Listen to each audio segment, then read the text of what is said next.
Olivier, pourquoi vous avez pensé à Anne Parillaud pour... Ouais, parce qu'Ophélie Winter n'était pas libre. Bien joué, bien joué. On va pas dévoiler l'intrigue du film, parce qu'il y a une vraie intrigue, et je pense que si on raconte un minimum, bah, y a pas, enfin, on casse tout, mais on peut dire quand même qu'il y a des flics très particuliers. Ariane me disait, les cheveux gras, bon ça encore c'est pas trop grave, la grossièreté, les coups de pied dans le ventre, le véreux, enfin il y a un gentil intègre, il y a le méchant qui se drogue, le loser qui se tape des putes, tout ça, le violent hystérique. C'est ce que vous avez connu quand vous étiez flic? C'est la question qu'on va vous poser tout le temps, jusqu'à la sortie. Non, pas du tout, non, en fait... moi, c'est avant tout une fiction, donc c'est vrai que ça reste avant tout, je voulais faire un film de cinéma pour le public, un film populaire avec des seconds rôles, des vrais rôles, des vrais personnages. J'ai été puisé un petit peu dans tous mes souvenirs. Évidemment, là, le film raconte 48 heures de garde à vue musclée, donc d'un braqueur et de sa compagne, donc Richard Ancolina, que je salue, qui nous regarde en ce moment depuis sa petite chambre d'hôtel à Toulouse, puisqu'il fait la promo à Toulouse. Sa petite chambre d'hôtel, vous allez pas nous faire croire que Richard Ancolina est à Libye, ça? On n'y croit pas. Non, parce qu'il est formidable dans le film et tous les deux, vraiment, quel rapport avec la petite chambre avec 50 Non, mais en fait, tous ces personnages, c'est vrai, je les ai mis dans une marmite chauffée à blanc, qui est une garde à vue où tout peut arriver. Mais dans une garde à vue, tout peut arriver, comme vous le montrez, avec des trucs quand même qui... Maintenant, de moins en moins, mais c'est vrai qu'il y a eu une époque un peu chaude à Paris, quoi. C'est vrai que... Bon, les flics, ce que j'ai juste voulu montrer aussi, c'est la grande détresse des mecs qui font ce boulot. Enfin, vous, c'est ce que vous avez connu, la détresse des mecs qui en ont... Enfin, voilà, ouais, je sais pas, combien c'est payé vous étiez quoi moi, j'ai fini inspecteur principal, mais j'ai démarré principal inspecteur. Moi, j'ai fini à 11 000 balles, mais par exemple, j'avais 7 300 francs de crédit, quoi. C'est-à-dire, il y a beaucoup de surendettement chez les flics, parce qu'à côté de ce métier, on est obligé de déborder un petit peu, d'aller picoler, d'aller... Voilà, c'est la picole, c'est la fête, c'est la flambe. C'est la drogue? Vous avez tapé un peu? Moi, ouais. Ben on la payait pas, alors c'était bien, donc non, je plaisante.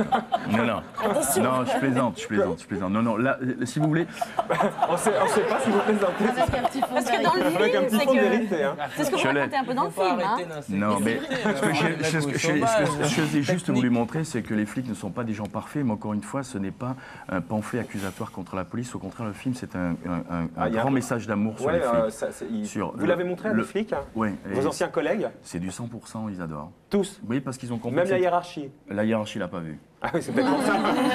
Mais moi, c'est un polar qui s'adresse d'abord au public et ensuite aux flics, bien sûr. J'espère qu'ils vont l'aimer, comme ceux qui l'ont vu l'ont aimé, mais aux flics de terrain. Ça veut dire que les flics de terrain, il y a un dicton qui dit « Faites-vous le compagnon du vice et vous deviendrez son esclave ». Et c'est vrai que les flics, à force de côtoyer la merde, c'est vrai que c'est facile, tout est là. Et puis le désarroi se traduit par l'alcool. La dope pour certains, c'est pas une généralité. Bien sûr qu'il y en a qui tapent, mais c'est vrai que c'est le plus gros. C'est là où il y a le plus gros taux de suicide aussi. Oui, depuis que les apéros ont été interdits dans les commissariats, c'est monté. Mon père est les quoi? Depuis que les apéros ont été interdits dans les commissariats, ça a grimpé. Non, mais c'est vrai que je plaisante à moitié parce qu'il y a un commissaire divisionnaire qui a dit ça dans une interview et on a constaté que le taux de suicide augmentait depuis que ce qu'on appelait les pônes, où ça veut dire, comme il n'y avait pas d'encadrement psychologique à l'époque, c'est vrai qu'on se réunissait et autour d'un verre, c'est vrai qu'on s'épanche plus facilement. C'est un milieu très macho. Un mec qui a des problèmes, mais il est un petit peu montré du doigt par la hiérarchie justement. Mais les flics de terrain entre eux aiment bien se rassembler autour d'un verre vous êtes flic en fait, vous, non? Ça correspond un peu à votre univers. J'ai des bons potes flics, mais quand on se voit, ils sont plus flics, je comprends pas. Ouais. Des Bruno, j'ai l'impression de parler à des potes, des racailles comme moi, c'est bizarre. Ça. Les flics de terrain, ils sont vraiment bizarres. Parce que dans le gangstérisme, il y a une hiérarchie. Enfin, chez les gangsters, je me demande si c'est pas eux qui sont en haut. Quoi, les sans flics mentir, hein. C'est bizarre. Vous parlez en connaissance de cause, éventuellement. C'est bizarre, quelquefois, je me demande s'ils sont pas... Enfin, ici, en France. Hein. Oui. On a compris. Olivier, pour terminer, j'ai vu une critique du film dans Studio qui dit que votre scénario, l'intrigue est banale, mais que son réalisme, son casting et surtout sa mise en scène sont très bien maîtrisés et très prometteurs. Qu'est-ce qui vous touche le plus, le compliment ou la critique là-dedans?